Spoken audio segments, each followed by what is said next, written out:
Dia de Vasco e o Cruz Maltino entra em campo às 9h30 da noite para enfrentar o Ceará pela quarta rodada do Campeonato Brasileiro fora de casa, lá na Arena Castelão. Eu vou trazer aqui as principais informações dessa partida de logo mais. Vem comigo.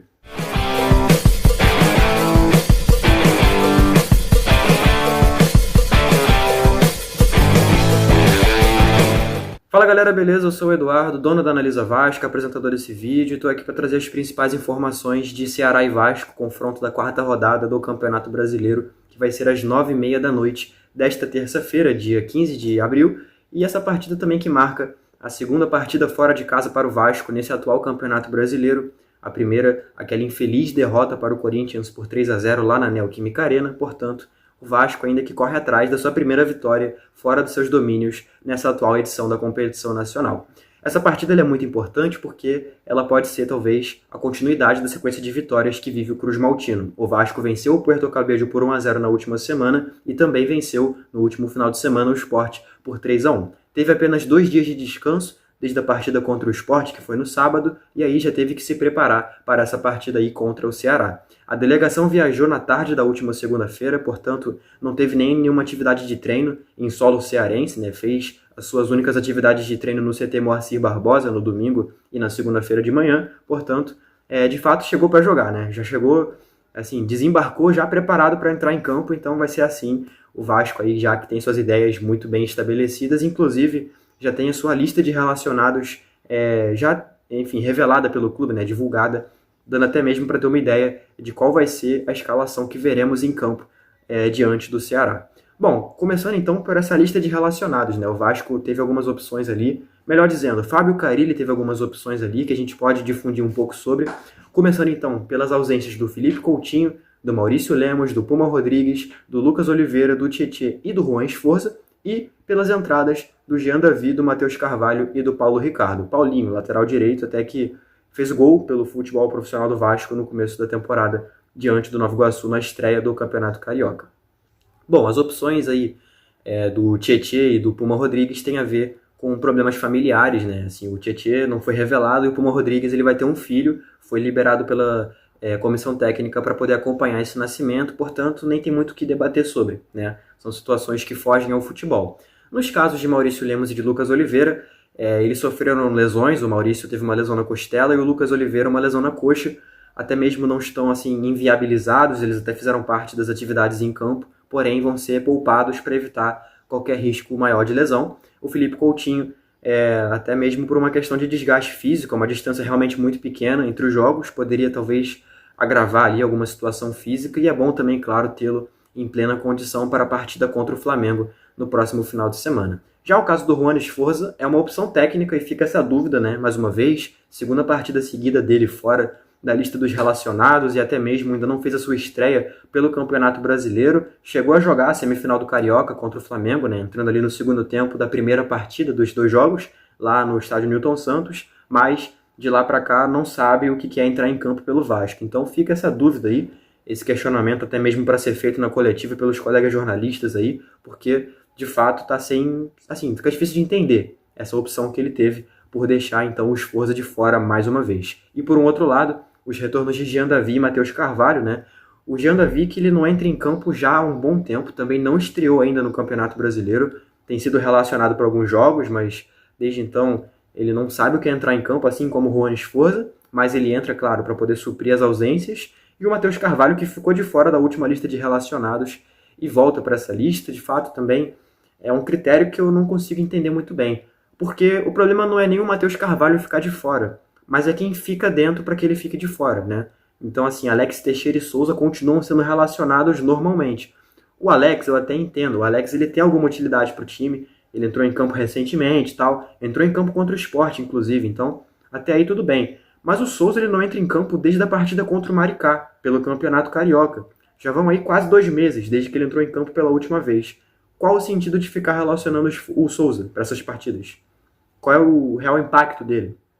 Ele está sendo relacionado por ele ser bom de liderança?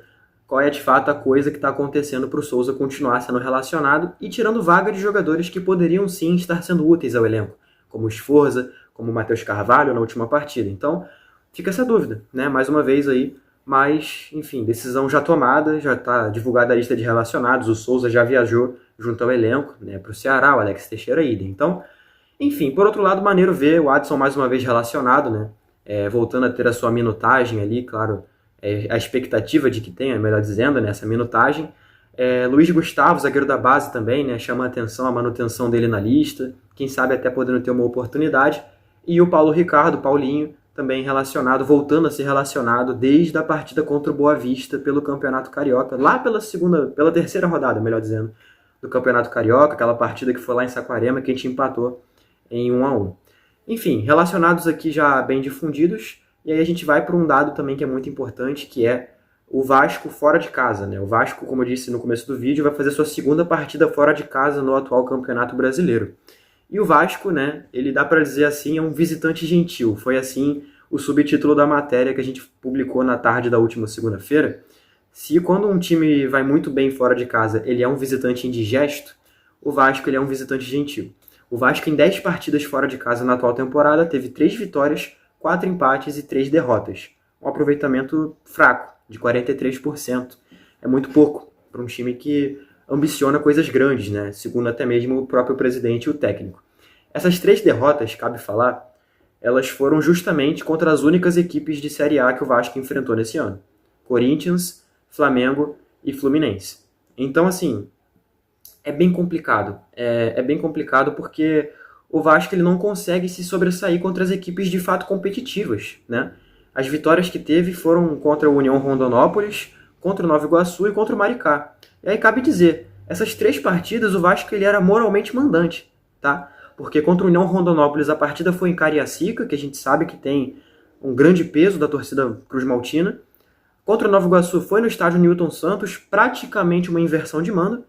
E contra o Maricá foi literalmente uma inversão de mando, né?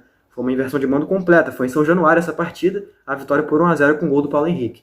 E os 4 empates, a gente pode debater melhor aqui e tudo mais, enfim. Foi fora de casa contra o Melgar, os outros eu realmente não vou ter agora aqui na ponta da língua. Mas, assim, o fato é que o Vasco decepciona fora de casa. O Vasco ele não é um time que apresente um mínimo de competição fora de casa. E até a estatística engana. Esse aproveitamento de 43% ele é enganoso pra caramba, né? Como eu disse aqui, as 3 vitórias que o time teve foram contra equipes em que moralmente era mandante. Então, precisa superar essa narrativa.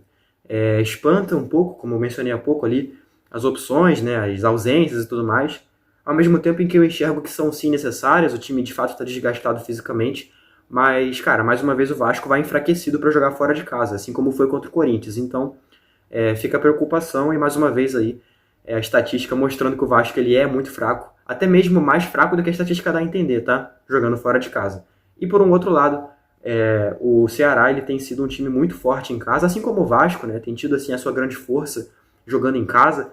Em 11 jogos disputados no Castelão na atual temporada, o Ceará venceu 8 e empatou em 3. Cabe dizer, inclusive, que o Ceará ele passa por uma coisa parecida do que passa, por exemplo, o Fluminense e o Flamengo com o Maracanã. Ele divide o estádio com o rival, ou seja, ele enfrentou o rival na sua casa, ao mesmo tempo que o rival também era assim, mandante, né, vamos dizer assim, porque no final das contas a casa é dos dois, né? E mesmo assim manteve a invencibilidade. Então, um Ceará que tem sido muito forte, jogando em casa, enfim, acho que dá para ter essa preocupação também. No final das contas, o Vasco tem tido essa dificuldade. E para a gente finalizar esse assunto, vale dizer que Pablo Verratti e Felipe Coutinho são os artilheiros do Vasco jogando fora de casa. Coutinho não vai estar nessa partida, mas o Verratti sim. Cada um deles tem 3 gols marcados. E no caso, em seguida vem o jovem Ryan, com 2 gols marcados jogando fora de casa, os 2 contra equipes da Copa do Brasil, Nova Iguaçu e União Rondonópolis. Bom, falando sobre a possível escalação do Vasco, essa que a gente teve já essa ideia, né, mais ou menos ali pela lista de relacionados e pelas atividades de treino, e que foi, inclusive, publicada pelo Globo Esporte. Léo Jardim no gol, Paulo Henrique na lateral direita, João Vitor e Lucas Freitas fazendo a zaga, Lucas Piton na lateral esquerda, Hugo Moura, Paulinho e Payet fazendo o meio de campo, possivelmente o Jair roubando essa vaga do Paulinho, mas eu acredito mais no Paulinho também como titular, Garré, Nuno Moreira e Pablo Verratti fechando ali o trio de ataque. Não é um time muito fraco, né? A gente percebe que não são muitas opções alternativas, né? Na verdade, a estrutura do time titular tá aí.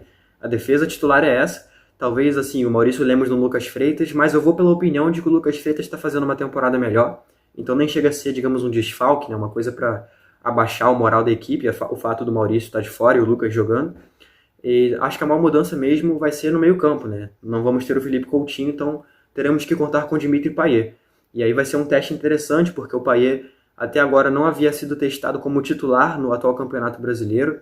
Vamos ver como é que ele se sai com essa responsabilidade, então, aí de vencer, de coordenar, né, um time vencedor fora de casa pelo Vasco da Gama.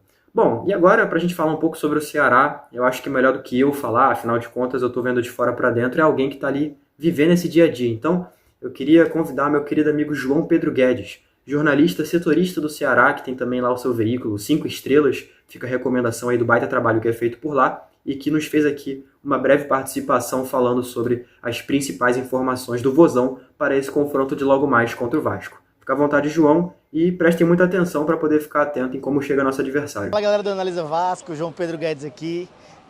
Queria primeiro dar 2 recadinhos antes de começar o vídeo, agradecer pelo convite em poder fazer parte do pré-jogo de vocês e também falar que eu não estou num ambiente muito futebolístico, por assim dizer, mas faz parte da rotina do trabalhador, sei que vocês vão entender. Vamos falar do jogo, né? Ceará e Vasco se enfrentam nesta terça, na Arena Castelão, às 21h30. E tem tudo para ser um jogo interessante, pelo menos pro lado do Ceará, penso eu, né? Acredito que depois dessa rotina de jogos agora do Vasco, pela Sul-Americana, final de semana contra o Sport, e tendo no próximo final de semana o Flamengo, o Carille deve escalar um time mais misto, né? Já vi que, por exemplo, o Felipe Coutinho não vai viajar, o Tietê, entre outros atletas. Esperava que o Verratti também não pudesse vir, mas deve viajar, né? E falando um pouco do Ceará, o time do Léo Condé se vem se portando muito bem nessa temporada, desde a chegada dele, na verdade. O Ceará foi campeão estadual esse ano em cima do Fortaleza, com atuações bem sólidas e tal, sempre se apoiando em certos pilares da equipe. Se a gente for pegar da defesa para o ataque, eu posso citar alguns, como o lateral Fabiano, direito, que chegou de Portugal, ele jogava no Moreirense, foi um achado do Ceará, vem se firmando na posição. O William Machado, zagueiro, veio do Operário, era um dos destaques da Série B e também vem atuando muito bem, ganhou a vaga titular do Ramon, que se lesionou. Do meio para frente, a gente tem o Dieguinho, que era um lateral direito, um dos melhores da Série B, mas no Ceará atuou como camisa 5, ali na frente da defesa. Ele também faz essa ligação defesa-ataque muito bem. No comando do ataque, a gente tem o Lucas Mugni, camisa 10, que passa longe de ser aquele personagem que vocês devem conhecer. Quando ele jogava no Flamengo, no Ceará, ele tem sido muito prolífico, em várias atuações positivas e decisivas, às vezes, com assistências e gols. E no comando de ataque, o homem mais lindo do Brasil, Pedro Raul, que vocês conhecem muito bem, espero que esteja afiado para a lei do ex, vem fazendo ótimas partidas, gols. Então, a gente vai por aí nos destaques. Nos desfalques, o Léo Condé tem algumas dúvidas para esse jogo, o Lucas Mugni, inclusive, é uma delas. Ele não viajou para Caxias do Sul para enfrentar o Juventude, com uma pubalgia. O Matheus Bahia, lateral esquerdo, também é outra dúvida, estava com um problema na posterior. O reserva dele, Nicolas, também se machucou, então o Ceará jogou sem lateral contra o Juventude. Isso pode acabar se repetindo contra o Vasco, né? Sobre o que eu vou esperar do jogo, como eu falei, eu estou bem confiante para essa partida.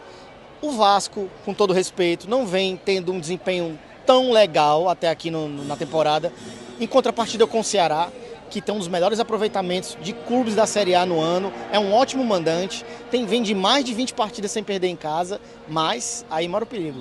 Eu sou um pouco supersticioso, não sei vocês. E o Vasco só perdeu aqui na capital uma vez, em 2014, pela Série B. Foram 8 jogos até aqui e ele só perdeu essa vez, então é sempre um visitante chatinho para o Ceará, né? Mas mesmo assim, mesmo com esses possíveis desfalques, eu acho que tem tudo para ser um jogo positivo para o Ceará. E espero que seja uma partida bacana de modo geral, né? Tava falando com o Eduardo no WhatsApp e quem sabe eu tô tentando ir pro jogo de volta e aí a gente consegue tomar uma cerveja assim.